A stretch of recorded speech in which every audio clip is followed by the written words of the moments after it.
Phungga Wari asi Bharat ki Phungga Wari hairiba Phungga Wari ki larik adudagi pathok sabani.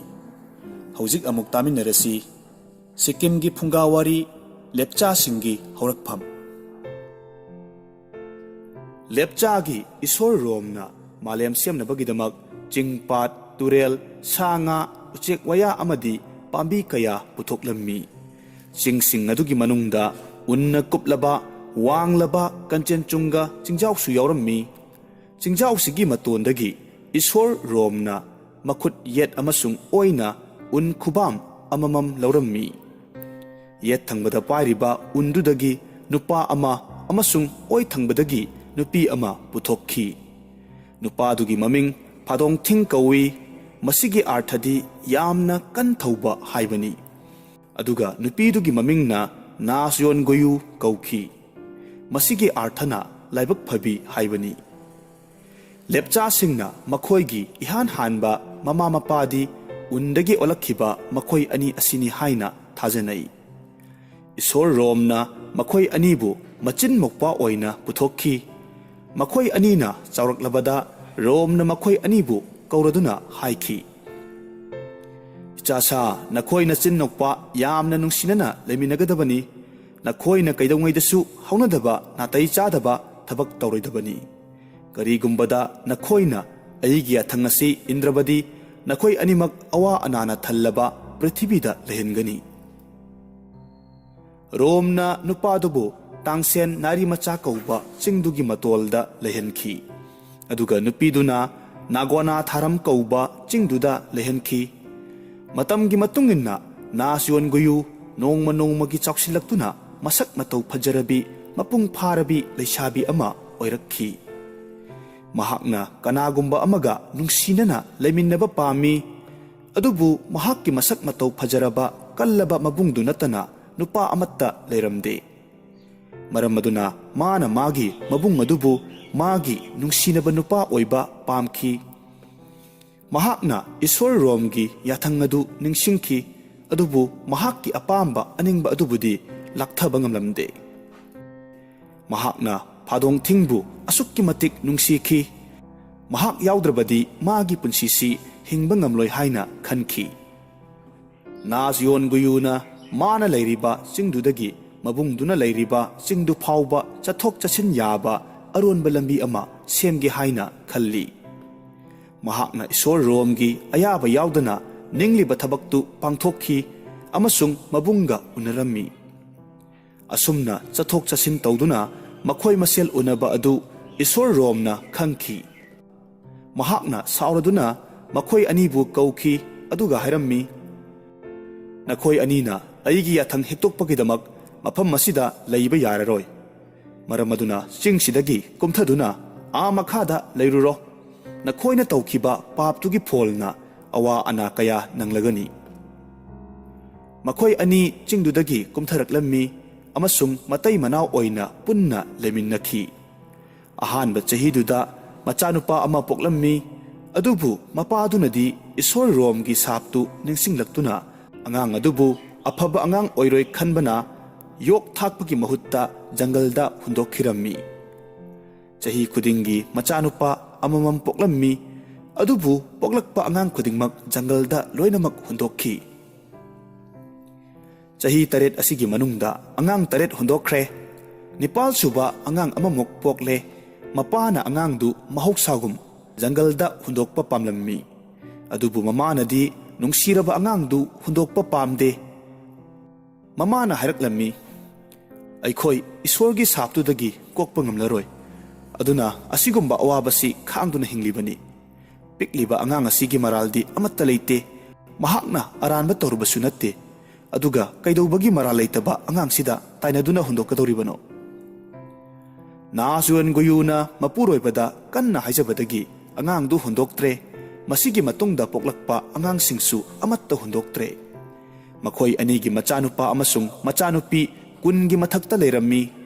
Matamna haukibaga loinana makhoigi machanupa machanupi singadu luhonglammi. Matamgi matungina mising hengalakpaga loinana Kanchenjunga kha thangba saruk adu phauba khundaduna leikhi. Makhoigi macha masu sing adubu lepcha haina khangnakhi. Jangalda hundokiba angang taret adu shakti leiraba mapangal kanba hingchaba oina chauruklammi. Makhoi taret ki khwaigi ahal adugi maming laso mung ponu kawi mahakna hingchaba singgi ningthongni. Mahakna lepcha singgi mathakta laman khumba pami. Makhoibu hek pokpaga yamna minungsi yaudana tamthina jangalda hundokpa asi makhoigi mama mapa natte haina khankhi. Maram aduna makhoigi mathakta lal hauba pamkhi. Laso mung ponuna lepcha singgi leiphamda laktuna laurammi. Pangdaba sa nakhoi loina thorau aiga lantheng nasi nakhoibu manghallaga aihakna denjongda ningthau oiduna pangani. Adubu kanamatana maga mayok yabinaba thoraklamde. Mahakna hanjil karigi lotuna leiri thorau haina laurakpa aduda lepcha singdu khangba ngamdaduna mahakka lanthengnanaba thorakhi. Lepcha singna yamna thauna phana hingchaba singa tengi lan soknakhi. Landuda maikei animakki mi yamna sirammi. Asok apan kayasu nangki. Sakti leiraba lepcha singi tena thaduna hingchaba kayasu sikhi. Madu ubada laso mung ponuna sauraduna magi hingchabagi sakti sijinnara'i. Lepcha singadu kiduna koichen chenai. Makhoina jangalda surungda changjafam lawi. Lepcha singna chahi kaya jangalda awaba khangduna leirammi. Makhoibu hek ubaga hingchaba singna hatli. Makhoi asukki matik kina mapal thokpa ngamdana wana leli. Mamai thangdadi makhoi loinamak punsillaga hingchabagi makhuttagi kananaba isorgi mateng ninaba khananainarami. Lepcha singna isor rombu kauraduna khurummi. He isor nahak natana aikhoigi upai amatta leijidre. Chahi kaya marum hingchaba singasina ot neibadagi awaba kaya khanglakle. Makhoibu kibadagi aikhoina surung amadagi surung amada lottuna leire. Mapan phauba thokpa ngamdre. Aikhoi yum leitaba miga chap manare. Aikhoibu amukta thaujanbiduna phatraba singasidagi kanbiyu. Isor romna gati leitraba singasina khurumjaba asi tarammi. Nongma ahing ama mahakna ahal oiraba lepcha amagi saktam lauraduna makhoibu mateng panglagani haina hairammi. Mahakna Kanchenjunga chinggi manakta leiba pandin chingdoldagi un khubam ama pairaduna yamna kanba nupa ama puthoklammi. Nupa adugi maming tamsangthing kawi masigi arthadi kanbiba haibani. Isor romna tamsangthingda haiki. Aina nangonda thoidok hendokpa sakti pirabani. Nahakna prithibida chatlaga hingchaba singadu hatoklaga lepcha singi mapunsi kanbirucho. Adudagi tamsangthingna ahanbada tharukol than in than haiba mafam aduda chatkirammi.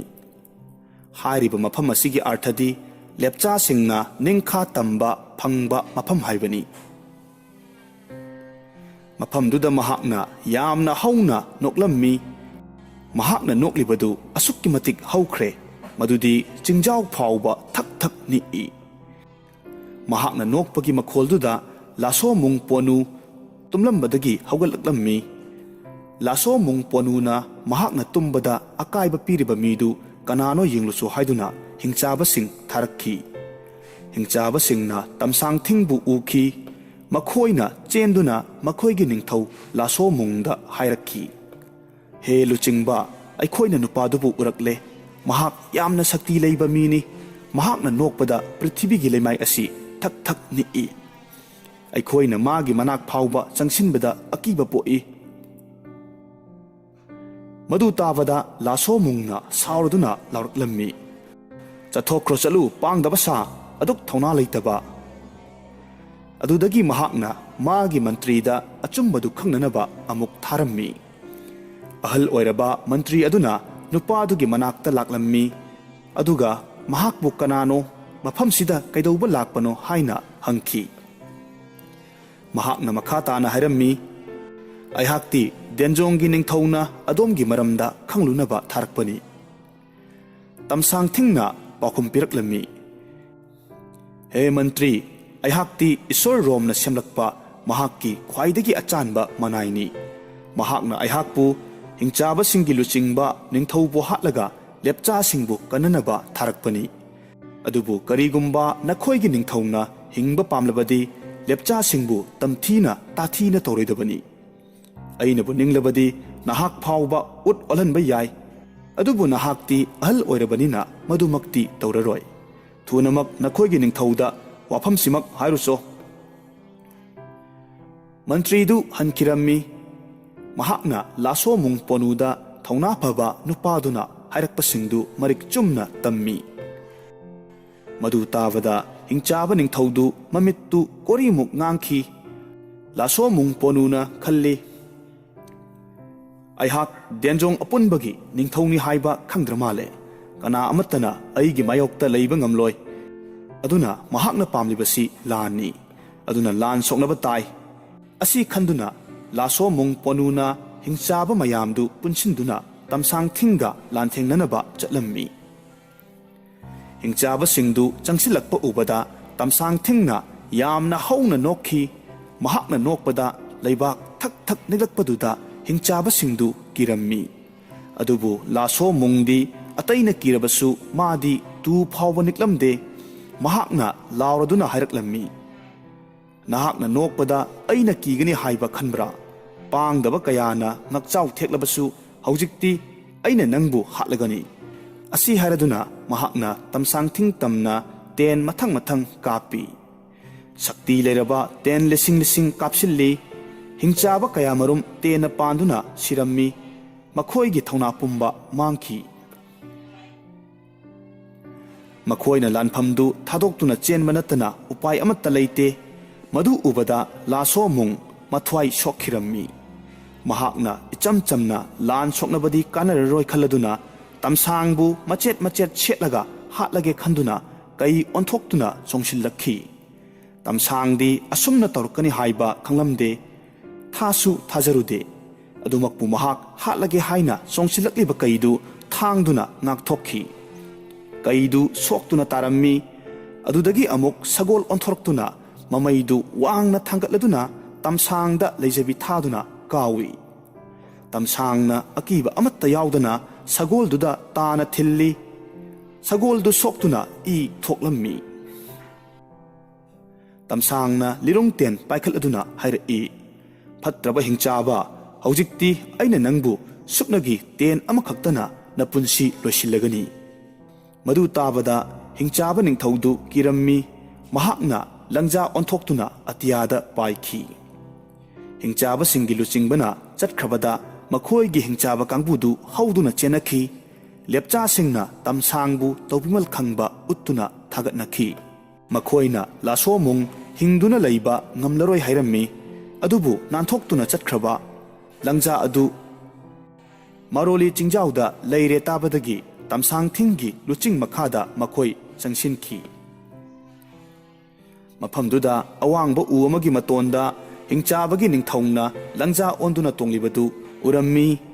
Tamsangna ningthina dhyan tawduna kapa tenna panduna leimaida gyan tadana taraklammi. Adubu thunamak gyan lakpadagi amuk paikhalakhi.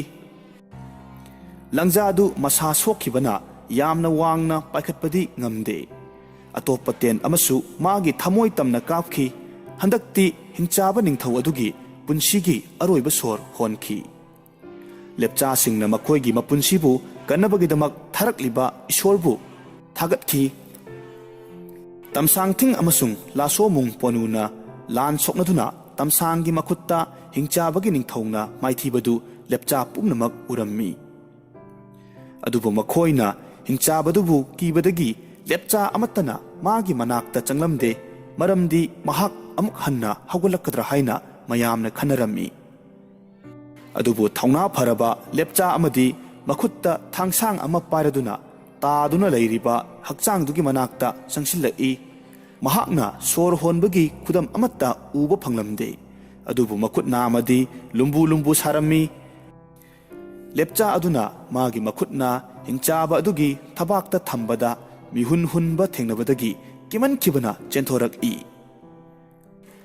Pau asi lepcha khudingmakki manakong yauki, makhoina hingchaba adu side haina lauki. Amasung mahakna gyan laklaga makhoiga amuk hanna lanthengnagani haina khanki.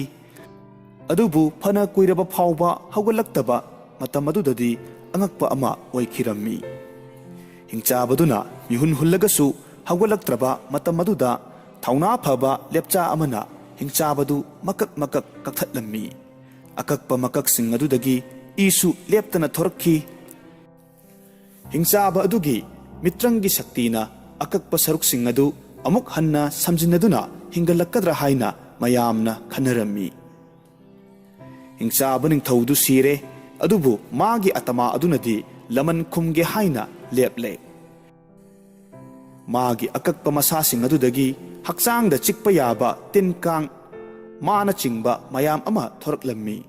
Mahakki idagisu kakphai tinpha amadi sarudagi lin chum numit yongbi amadi miyoibada chiktuna siba yaba tamthiraba tinachingba masing khangdana thorakhi. Tamsang thing amasung lepcha singna makhoina joy oibagi harauduna numit taret nirom palan taurammi. Taret ni subagi kumai loisilakpa numittuda tamsang thingna hingchaba hatpada mateng pangkiba singadu thagatuna ikai khumnaba phongdoi. Laimaida taduna lairaba hingchababu sirabra haiduna chansinduna yengba amadi makak makak kakthatpa thauna phabasingbu lut sang mun haina mingthol pirammi. Atopa thauna phabasing adusu tongan tongan ba mingthol pikhi. Makhoi sing adugi macha manaw sing adugi tongan ba sagai semkhi. Asidasu natana thang ta amadi khuchu khulai kaya sizinabada thauna phabasing adudasu karbo mun ten kapada haithoi singthoiba singdana phoyeng tali mun haiba mingthol pikhi.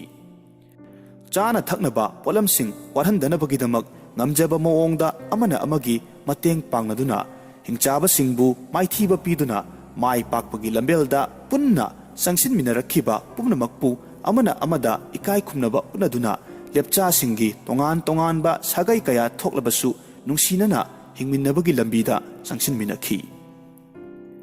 Laso mung ponuna tamsang thingi makhutta maithi khraba matungda phattababu manghanduna afabana joy oiduna ningtamba purakpagi palan tauki.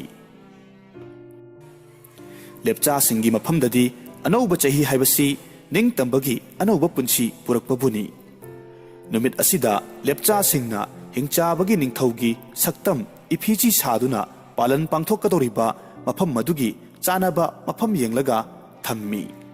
Aduga saktam iphiji adu mayam changduna chaina thilli tana lengi matin chichilli aduga achumbana joy oire phattababu maithiba pire haiba slogan kaya laura laroduna chatlammi.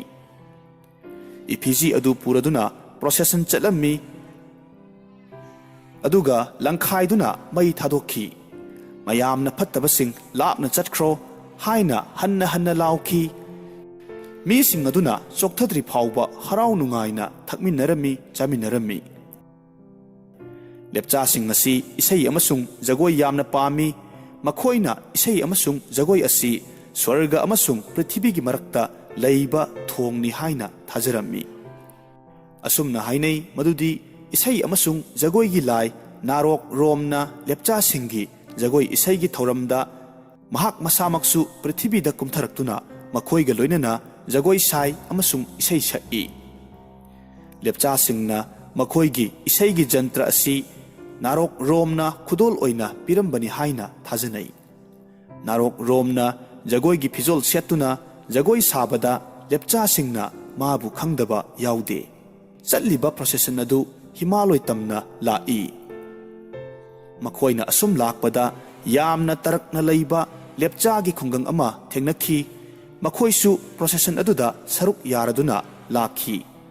Adudagi makhoina jagoi isai saduna isai saktuna yamna nungsina amatta oibagi mataudu narok romdu yamna haraurammi. Jagoi saba loraba matungda khudingmakna jagoi gi luchingbaduda mityeng thamlammi.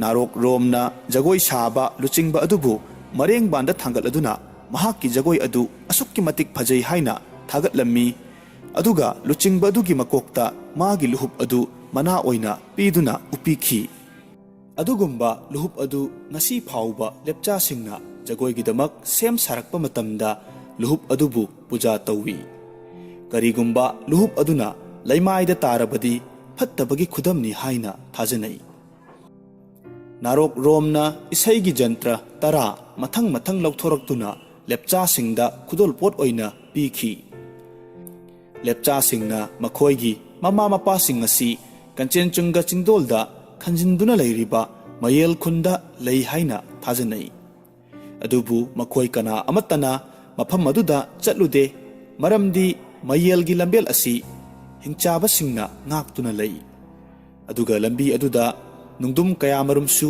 ꯄꯩꯁꯤꯟꯗꯨꯅ ꯂꯩ ꯃꯃꯥꯡꯉꯩꯒꯤ ꯃꯇꯝꯗꯗꯤ ꯃꯌꯦꯜꯁꯤꯡꯅ ꯂꯦꯞꯆꯥꯁꯤꯡꯒꯤ ꯃꯅꯥꯛꯇ ꯂꯥꯛꯂꯝꯃꯤ ꯑꯃꯁꯨꯡ ꯃꯈꯣꯏꯒ ꯑꯃꯠꯇ ꯑꯣꯏꯔꯝꯃꯤ ꯑꯗꯨꯕꯨ ꯃꯈꯣꯏ ꯑꯗꯨꯛ ꯍꯥꯛꯅ ꯐꯕ ꯑꯃꯁꯨꯡ ꯙꯔꯃ ꯂꯩꯕ ꯑꯣꯏꯔꯝꯗꯦ ꯆꯍꯤ ꯈꯨꯗꯤꯡꯒꯤ ꯃꯈꯣꯏꯅ ꯂꯦꯞꯆꯥꯁꯤꯡꯅ ꯃꯍꯩ ꯃꯔꯣꯡꯁꯤꯡ ꯍꯨꯜꯂꯤꯕ ꯃꯐꯝꯁꯤꯗ ꯎꯆꯦꯛꯁꯤꯡ ꯊꯥꯔꯛꯏ ꯑꯃꯁꯨꯡ ꯍꯨꯜꯂꯤꯕ ꯃꯔꯨ ꯃꯔꯥꯡꯁꯤꯡ ꯑꯗꯨ ꯆꯥꯊꯣꯛꯍꯜꯂꯝꯃꯤ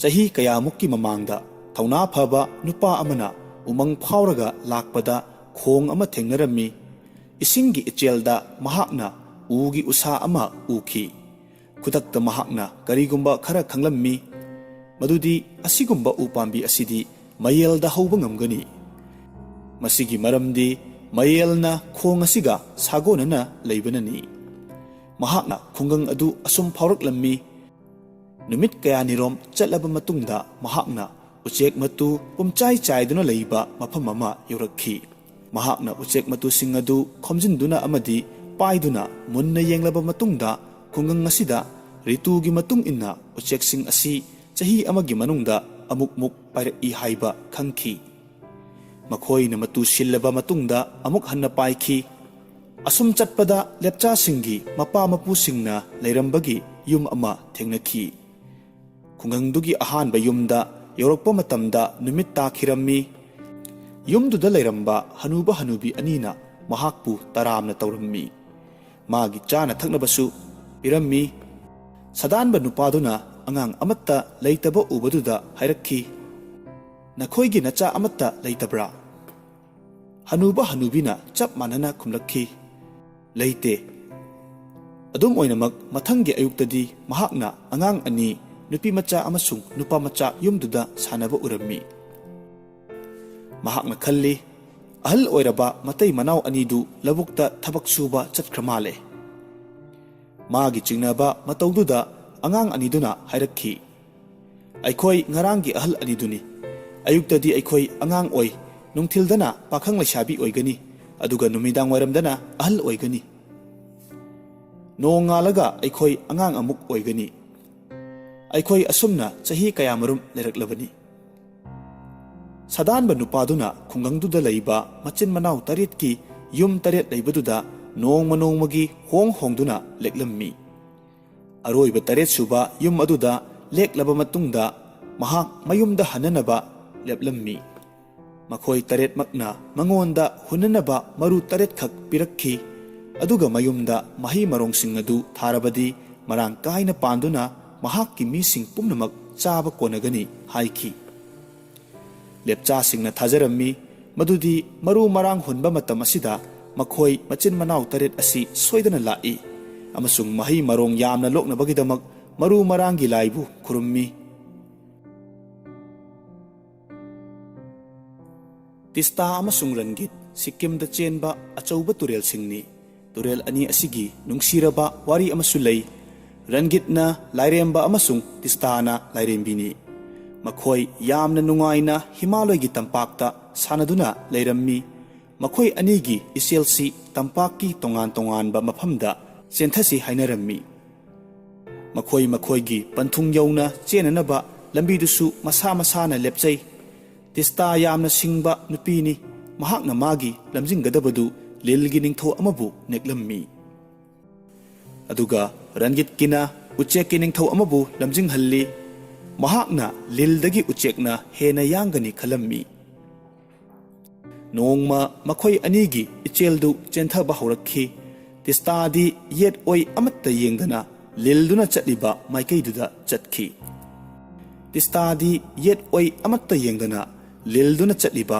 ꯃꯥꯏꯀꯩꯗꯨꯗ ꯆꯠꯂꯤ꯫ ꯑꯗꯨꯒ ꯔꯟꯒꯤꯠꯀꯤ ꯂꯝꯖꯤꯡꯂꯤꯕ ꯎꯆꯦꯛꯇꯨꯗꯤ ꯀꯔꯤꯒꯨꯝꯕ ꯃꯔꯨ ꯃꯔꯥꯡ ꯑꯃꯕꯨ ꯎꯔꯕ, ꯎꯊꯛꯇ ꯎꯍꯩ ꯑꯃꯨꯟꯕꯕꯨ ꯄꯥꯜꯂꯕ ꯆꯥꯅꯕꯒꯤꯗꯃꯛꯇ ꯍꯦꯛꯇ ꯄꯥꯏꯊꯈꯤ꯫ ꯎꯆꯦꯛꯅ ꯂꯥꯞꯅ ꯄꯥꯏꯊꯈꯤꯕ ꯃꯇꯥꯡꯗꯨꯗꯗꯤ ꯔꯟꯒꯤꯠꯅ ꯆꯠꯐꯝ ꯈꯪꯗꯅ ꯆꯞ ꯂꯦꯞꯇꯨꯅ ꯂꯩ꯫ ꯃꯈꯣꯏ ꯑꯅꯤ ꯄꯨꯟꯅ ꯆꯦꯟꯊꯃꯤꯟꯅꯔꯝꯕꯗꯒꯤ ꯔꯟꯒꯤꯠꯅ ꯃꯥꯒꯤ ꯆꯥꯟꯅꯔꯕꯤ ꯇꯤꯁꯇꯥꯅ ꯂꯥꯞꯅ ꯆꯦꯟꯊꯈꯤꯕꯗꯨ ꯎꯏ꯫ ꯑꯗꯨꯒ ꯇꯤꯁꯇꯥꯅ ꯌꯥꯝꯅ ꯈꯧꯔꯥꯡꯅ ꯃꯍꯥꯛꯀ ꯄꯨꯟꯖꯅꯕ ꯉꯥꯏꯗꯨꯅ ꯂꯩ꯫ ꯔꯟꯒꯤꯠꯅ ꯈꯜꯂꯤ, ꯅꯨꯄꯤ ꯃꯆꯥ ꯑꯃꯅ ꯑꯩꯉꯣꯟꯗꯒꯤ ꯍꯦꯟꯒꯠꯈ꯭ꯔꯕꯗ ꯑꯩꯒꯤ ꯃꯥꯏꯊꯣꯡ ꯑꯁꯤ ꯃꯤꯌꯥꯝꯗ ꯀꯔꯝꯅ ꯎꯠꯂꯨꯒꯅꯤ?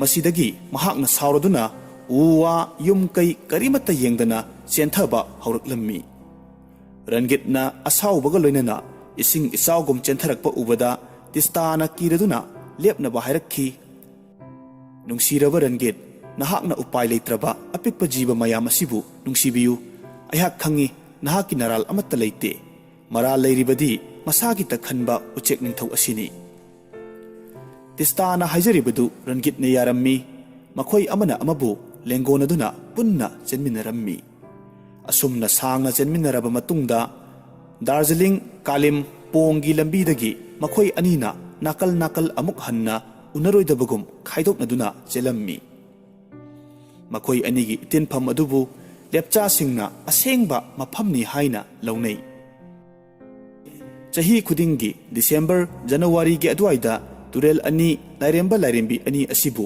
ꯅꯤꯡꯁꯤꯡꯗꯨꯅ ꯄꯥꯂꯟ ꯇꯧꯏ꯫ ꯑꯔꯥꯞ ꯑꯔꯥꯞꯄ ꯂꯝ ꯂꯝꯗꯒꯤ ꯂꯥꯛꯇꯨꯅ ꯂꯦꯞꯆꯥꯁꯤꯡꯅ ꯅꯨꯄꯤ ꯑꯉꯥꯡꯁꯤꯡ ꯄꯨꯟꯅ ꯇꯨꯔꯦꯜꯗꯨꯗ ꯏꯔꯨꯞꯇꯨꯅ ꯏꯁꯩ ꯁꯛꯇꯨꯅ ꯖꯒꯣꯏ ꯁꯥꯗꯨꯅ ꯑꯊꯦꯡꯕ ꯐꯥꯎꯕ ꯂꯩ꯫ ꯃꯈꯣꯏꯅ ꯇꯤꯁꯇꯥ ꯑꯃꯁꯨꯡ ꯔꯟꯒꯤꯠꯀꯤ ꯅꯨꯡꯁꯤ ꯏꯁꯩ ꯀꯌꯥꯁꯨ ꯁꯛꯏ꯫